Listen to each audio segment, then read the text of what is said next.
지난 시간에 질의응답을 받을 때 가능세계와 관련된 질문을 좀 해주셨어요. 실제 그 가능세계라는 개념이 수능에 나왔다고 하더라고요. 재작년인가? 그쯤에 가능세계 개념이 좀 나오고부터 수업 이외에도 어떻게 하셨는지 제 메일로도 가능세계 개념에 대해서 좀 알려달라는, 깊게 들어가면은 좀 설명할 게 굉장히 많습니다. 역사적인 얘기도 해야 되고, 보통 존재론이 온톨로지라고 불리는데, 온톨로지라고 하는 이 분야, 특히 20세기 중반에 이제 버트란트 러셀이라는 철학자나 콰인이라는 그 미국 철학자로부터 해서 데이빗 루이스, 솔 크리키 같은 사람으로 이어지는 그런 역사적인 배경이 있습니다. 그래서 1970년도 이후부터 좀 미국을 중심으로 한 메타피직스, 엄밀히 말하면 온톨로지겠죠. 존재론, 도대체 존재한다는 게 뭐냐라고 하는 그 분야에 들어가면서 흥미로운 주장 중에 하나가 이제 가능세계가 존재한다라고 하는 건데, 여러분들이 일상적으로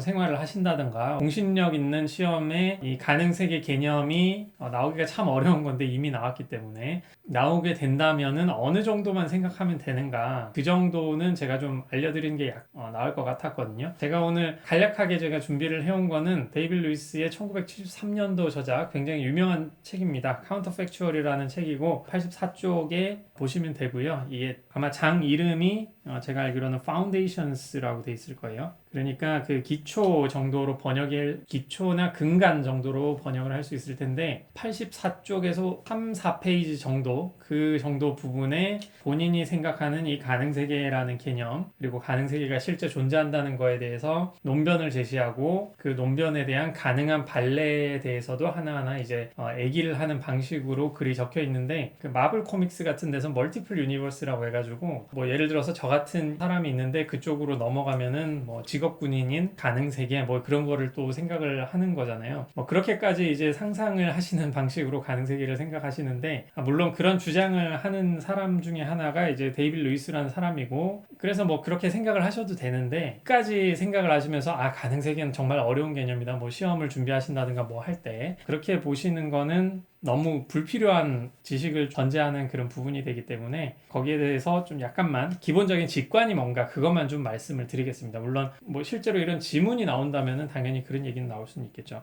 예를 들어 가지고 눈이 하얗다고 하는 그 문장이 있는데, 이런 문장을 우리가 참이라고 여길 수가 있잖아요. 이 문장을 참이라고 여길 때 어떻게 이 문장을 참이라고 여기는가? 기본적인 아이디어가, 눈이 하얗다라는 이 문장이 참이라고 하는 거는 정말 우리가 살고 있는 이 세상에 눈이라는 이런 대상이 있어가지고, 그 눈이라는 대상이 실제로 하얄 경우에, 그런 경우에 이제 참이라고 한다라고 하는 방식, 그 사실에 의해서 이게 참이 된다라는 부분, 이거는 어느 정도 일정 이상 굉장히 직관적인 부분이기 때문에 이런 부분은 좀 많이들 받아들입니다. 문제는 그게 참을 말하는 전부이냐 아니냐, 이거에 따라서, 방식에 따라서 여러 가지 입장이 있을 수가 있어요. 이 얘기를 왜 말씀드리냐면은, 예를 들어 가지고 2020년에 도널드 트럼프는 미국 대통령 선거에서 이겼다라는 식으로 적혀 있다고 생각을 해보시면, 실제 사실이 우리 세계에서는 그게 사실이 아니잖아요. 그렇기 때문에 이거는 거짓이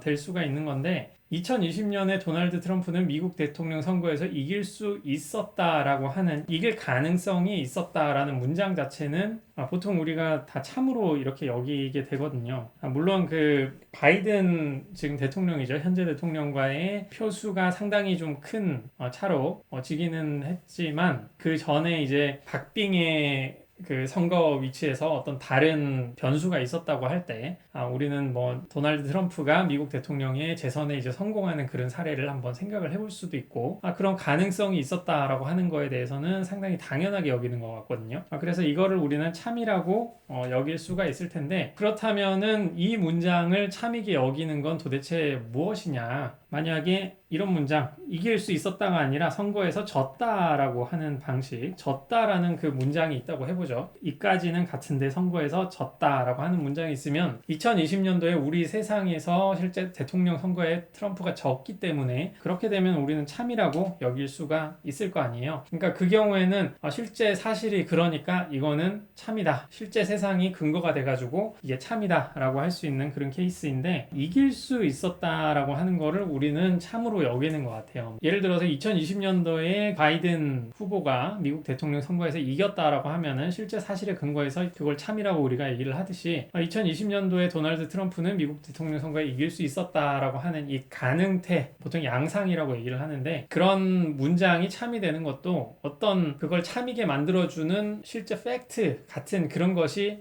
있어야 이게 참이 되지 않겠는가 라고 하는 방향에서 사실이나 그런 상황 같은 거를 보통 가능세계라고 부르게 되는 겁니다. 가능세계라는 표현을 썼기 때문에 이게 뭔가 지구와 같은, 우리가 살고 있는 이 환경과 같은 그런 게 아니냐라고 생각을 하실 수도 있는데, 그까지는 안 가셨으면 좋겠고요. 가능세계라는 이름을 재미나게 붙였을 뿐이지 케이스라고 생각하셔도 됩니다. 우리가 상상할 수 있는 트럼프가 미국 대통령 선거에서 이긴 그런 케이스, 그러한 일이 벌어질 수 있었던 그런 상황들이라는 거를 가능세계라고 이제 표현을 한 것이기 때문에, 오늘부터 우리가 이제 배우게 될 어떤 문장, 선거에서 졌다라고 하는 이 문장을 A라는 문장으로 해보자고요. A라는 문장이 우리 실제 세계에 비춰서 봤을 때 그거는 케이스 2라고 해가지고, 이 경우에는 이제 거짓이 될 텐데 이게 참이 되는 세상도 생각을 할 수가 있겠죠. 그러니까 도널드 트럼프가 선거에서 이긴 그런 케이스를 생각할 때 이건 졌다네요.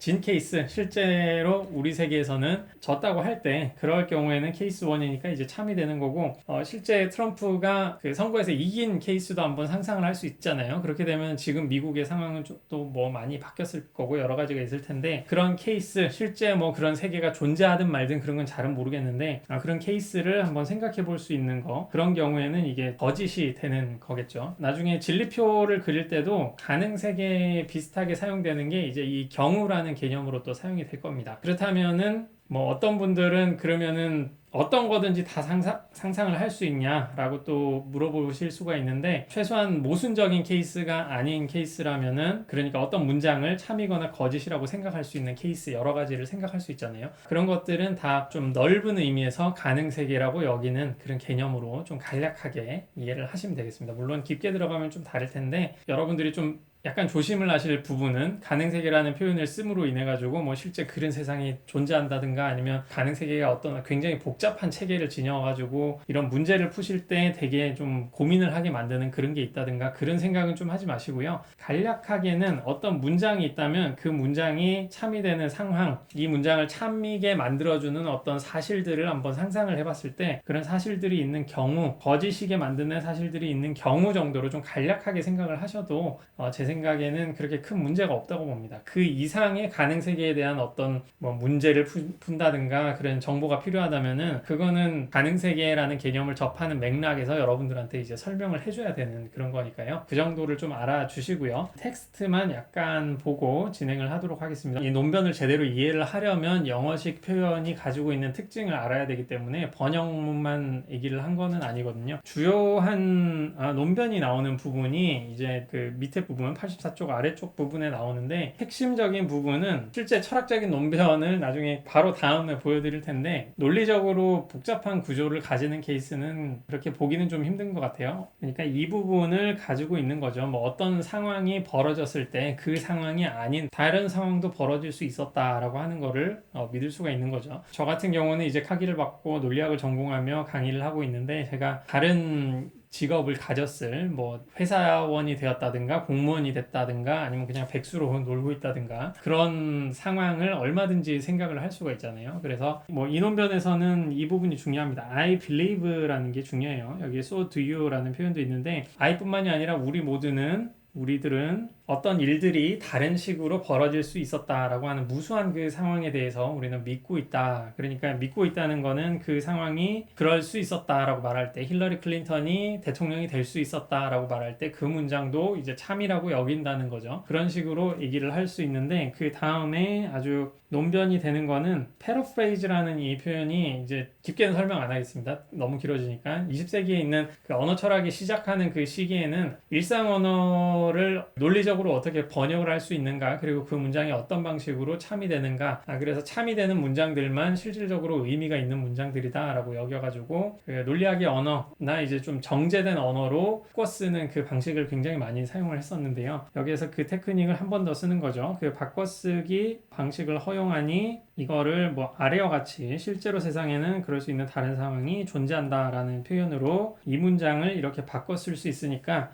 내가 믿고 있는 이 상황들, 그 상황들이 뭐 다를 수 있었다라는 게 참이라고 여길 때 그 세상이 참인 그런 가능한 ways들이 이제 존재한다라는 것도 이제 참일 테고, 그게 참이라면은 이제 존재한다고 했으니까 가능한 상황이 존재한다고 할 때 그 상황을 나는 데이빗 루이스는 그러니까 그러할 수 있는 상황을 가능세계라는 의미를 써가지고 표현을 하고, 그래서 그런 바에서 여기에 보이죠. 나는 그럴 수 있는 상황을 가능세계라고 부르기를 이제 prefer한다 라고 얘기를 하는데, 뭐 선호한다고 번역하니까 이상하네요.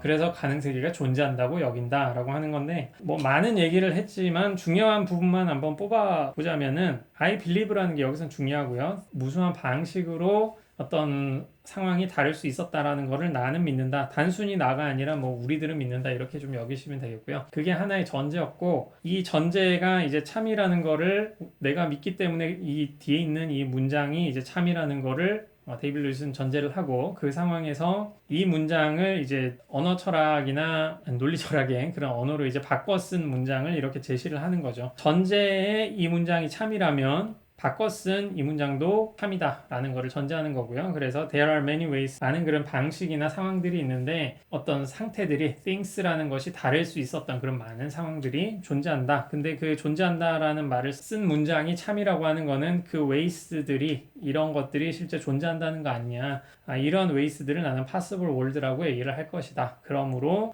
많은 가능세계들이 존재한다 라고 하는 것이고, 84쪽의 이 텍스트에서 끝나지 않고 5페이지, 6페이지에서 뭐 가능한 상황들에 대해서 여러 가지 또 다른 얘기를 많이 합니다. 거기서 가능세계에 대한 설명도 좀 하는데, 이 논변만 봤을 때는 가능세계가 존재한다는 건 알겠는데, 뭐 보시면 아실 거예요. 여기서 possible world가 실제 그 뭐 영화나 만화책에 나오는 멀티플 유니버스와 비슷한 것인지 뭐 그런 정보는 전혀 안 나오죠. 그런 식으로 좀 상상을 하지 마셨으면 좋겠다라고 하는 거고, 밑에 부분에 이렇게 좀 적어 놓은 부분은 좀 이 논변이 전제를 하고 있는 거, 그리고 이 논변에 실제로 여기에 전제하고 있는 부분을 비판하는 학자들이 70년대쯤 해가지고 73년 이후에 좀 다른 논변들이 여러 가지 있습니다. 그런 것들이 나오는 건데, 그래서 뭐 간략하게만 말하자면은 뭐 A를 이런 문장, B를 이런 문장으로 했을 때 전제일이 참이다 라는 거를 그 데이빗 루이스는 전제를 하는 거죠. 그러니까 우리가 그거를 믿고 있다, 많은 사람들이 믿고 있다면 그 문장은 참이 될 수 있다는 거를 우선 전제를 하고 있는 거고, 이런 부분은 그 문장에 A라는 부분이 참이면은 바꿔 쓴 문장 이런 부분도 참이 되어야 된다라고 하는 거. 문제는 뭐 바꿔 쓴 그 방식이 정당한지, 실제로 그 진리값을 보존하는지, 이런 것들을 전제를 해야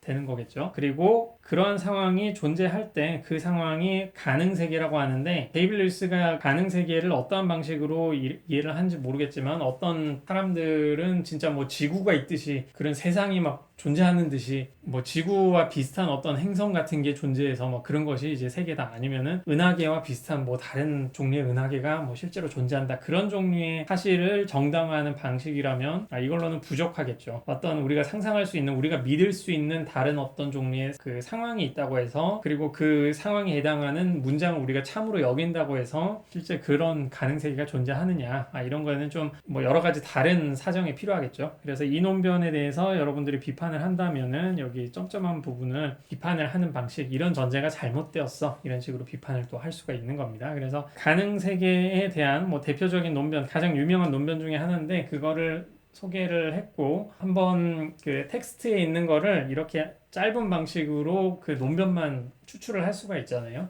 그 논변을 추출하는 그런 방식 같은 것도 한 번씩 생각을 해주셨으면 좋겠습니다. 그리고 오늘부터는 제가 뭐 가능세계 이런 표현을 쓰더라도 어떤 문장이 A라는 문장이 있으면은 우리 세계에서는 참인데 이게 거짓인 케이스를 우리가 생각을 할 수 있는 거겠죠. 그래서 그냥 상상할 수 있는, 우리가 믿을 수 있는 그런 케이스 정도를 가능세계라고 여기시면 되겠습니다. 그리고 이 케이스가 될 수 없는 것은, 예를 들어서 그 모순이 되는 케이스는 케이스에 넣지는 않겠습니다. 이 모순이 되는 상황을 참이게 만드는 케이스도 현대에는 많이 고려가 되고 있어요. 이 임파서블 월드라는 것도 이제 존재한다고 주장하는 사람들이 있는데 그거는 철학 얘기고 여러분들은 이제 이 수업에서는 아니면 뭐 공신력 있는 시험이나 가능세계 개념이 거기에 나오면은 모순적인 상황을 참이게 만드는 그런 케이스는 생각을 안 하셔도 됩니다. 그러니까 도널드 트럼프가 대통령이 되었으면서 대통령이 되지 않는다라는 문장을 참이게 만드는 그런 케이스가 존재한다 이런 입장은 안 가지셔도 되겠다. 그 정도로 알아주시면 되겠습니다.